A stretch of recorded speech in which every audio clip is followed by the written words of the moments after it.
Operation सिंदूर के हवाले से हिंदुस्तान की लोकसभा में। इसमें एक चैलेंज गॉन्टलेट थ्रो किया प्राइम मिनिस्टर नरेंद्र मोदी को। तो प्राइम मिनिस्टर नरेंद्र मोदी ने 102 मिनट की, यानी 1 घंटा और 42 मिनट की उन्होंने लगातार वहां पे उन्होंने तकरीर की है। लोकसभा की बात करेंगे जहां पर PM of India Narendra Modi अपनी स्पीच डिलीवर कर रहे हैं और कह लेंगे काफी ज्यादा उनको सराहा जा रहा है ऑपरेशन सिंदूर को लेकर। मेरी अंडरस्टैंडिंग है कि उसकी सैंक्टिटी जो है लोकसभा की और पार्लियामेंट की, वो पाकिस्तान के मुकाबले में बहुत ज़्यादा है। तो हिंदुस्तान की पार्लियामेंट के फ्लोर के ऊपर अब नरेंद्र मोदी ने यह कहा है कि दुनिया के किसी नेता ने किसी भी स्टेज के ऊपर हिंदुस्तान को पाकिस्तान से जंग बंद करने के लिए नहीं कहा। डेमोक्रेसी है और मेरे ख्याल में डेमोक्रेसी की यही खूबियां होती हैं कि आप हर मसले के ऊपर डिस्कशन कर सकते हैं। आपके पास नहीं हो रहे ये डिबेट्स पाकिस्तान में?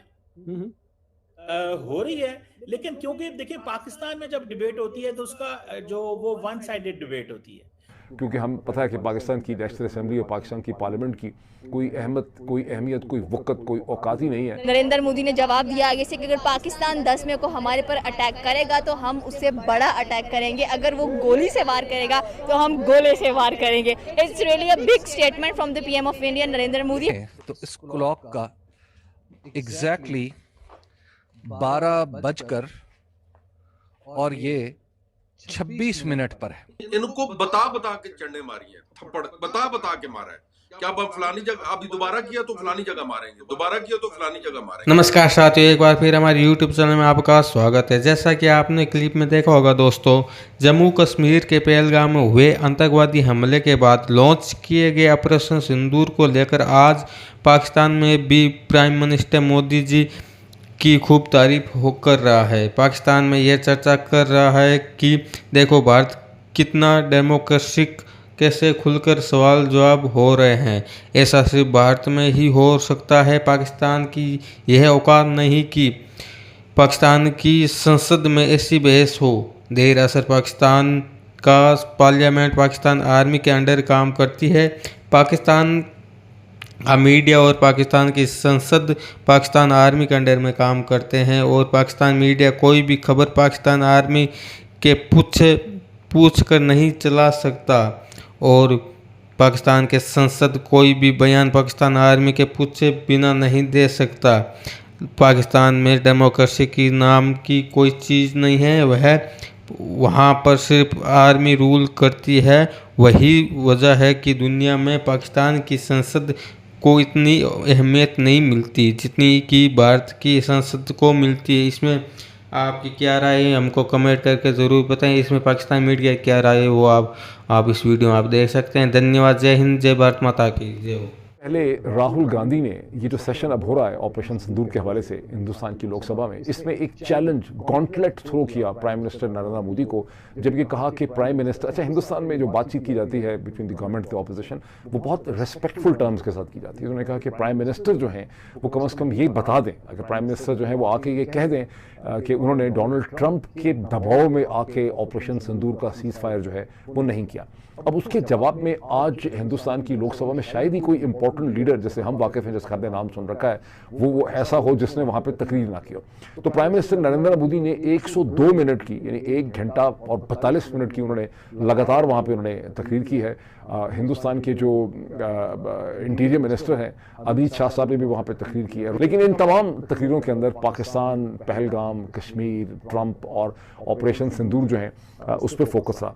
नरेंद्र मोदी के जो एग्जैक्ट वर्ड्स मैंने सुने हैं और वो उनका कहना है कि दुनिया के किसी नेता ने, अच्छा हिंदुस्तान की पार्लियामेंट की अहमियत तो हिंदुस्तान के लोग ही समझते होंगे बेहतर, लेकिन मेरी अंडरस्टैंडिंग है कि उसकी सैंक्टिटी जो है लोकसभा की और पार्लियामेंट की, वो पाकिस्तान के मुकाबले में बहुत ज़्यादा है। तो हिंदुस्तान की पार्लियामेंट के फ्लोर के ऊपर अब नरेंद्र मोदी ने यह कहा है कि दुनिया के किसी नेता ने किसी भी स्टेज के ऊपर हिंदुस्तान को पाकिस्तान से जंग बंद करने के लिए नहीं कहा।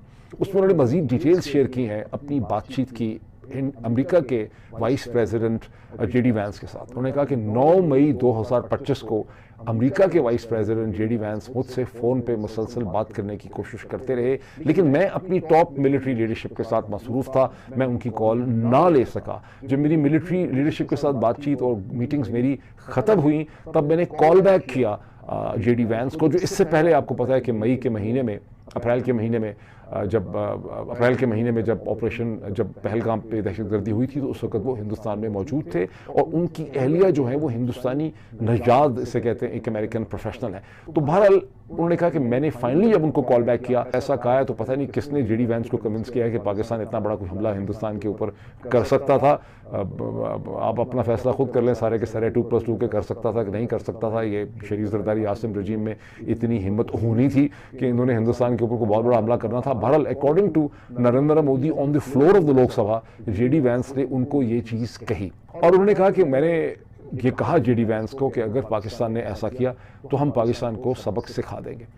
बॉटम लाइन उनकी तकरीर की ये है नरेंद्र मोदी की कि पाकिस्तान के DGMO ने सीज़ फायर मांगा बिकॉज हमने पाकिस्तान के बेसिस के ऊपर जो हमले किए उससे पाकिस्तानी भोखला गए, परेशान थे और वो सीज़ फायर करना चाहते थे, जंग को ख़त्म करना चाहते थे। पाकिस्तानी अखबारों के अंदर जो हेडलाइन है कि इसहाक डार साहब ने कहा है कि पाकिस्तान हिंदुस्तान के साथ कॉम्पोजिट डायलॉग करने के लिए और बातचीत करने के लिए बिल्कुल तैयार है। हेडलाइन तो पाकिस्तान में इस तरह से लगाई गई है जिस तरह से कि हिंदुस्तान बहुत ज़्यादा उसकी एक्सपेक्टेशन कर रहा था या कोई कह रहा था कि आप डायलॉग करें और पाकिस्तान तैयार नहीं था। जिस तरह से इजराइल अचानक अगर कहते कि हाँ हम 2 स्टेट सोल्यूशन के लिए तैयार हो गए, तो हेडलाइन तो इस तरह से लगाई गई है।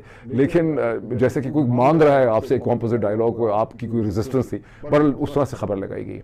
लोकसभा की बात करेंगे जहां पर PM of India Narendra Modi अपनी स्पीच डिलीवर कर रहे हैं और कह लेंगे काफी ज्यादा उनको सराहा जा रहा है ऑपरेशन सिंदूर को लेकर, जो कि 7 मई को पाकिस्तान के ऊपर लॉन्च किया गया था। इस लोकसभा की कह लेंगे कॉन्फ्रेंस के अंदर, मीटिंग के अंदर उन्होंने साफ लफ्जों में कहा है कि ऑपरेशन सिंदूर को रोकने के लिए किसी भी वेस्टर्न लीडर ने हमें कुछ नहीं कहा था, ये हमारी अपनी मर्जी थी कि हम ऑपरेशन सिंदूर का जो सीज फायर है वो लगाएं या ना लगाएं। कहते हैं कि 9 मई वाले दिन यानी कि 9 मई की रात को डोनाल्ड ट्रंप कॉल करते हैं PM of India Narendra Modi को, जहां पर कह लें कि वो कॉल रिजेक्ट कर दिया जाता है और लगातार 3 दफ़ा कॉल्स आती हैं। बट जो पीएम ऑफ इंडिया थे वो बिजी नज़र आ रहे थे, तो उन्होंने अपना बिजनेस दूर किया। मीटिंग को कह लेंगे कंप्लीट करने के बाद उन्होंने फाइनली ट्रंप को कॉल बैक किया और उनसे पूछा कि जी क्या मसला है आपको, आपकी कॉल आ रही थी। 10 मई वाले दिन पाकिस्तान आप पर एक बहुत बड़ा अटैक करने वाला है, तो आप तैयार रहें।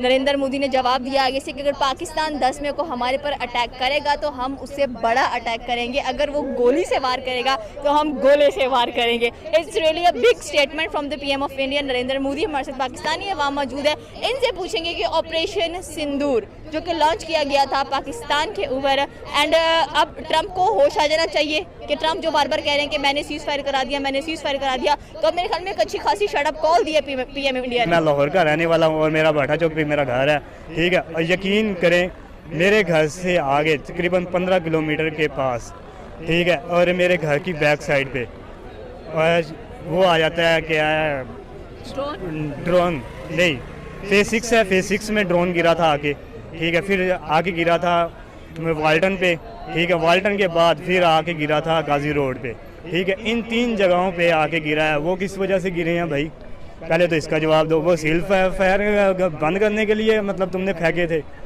अगर तुमने लड़ना था तो भाई खुल के आके लड़ता। हमने तो किसी तरीके से नहीं कहा था भाई। तो अभी बोले इसलिए कि हम खुल के लड़े, हम डट के लड़े।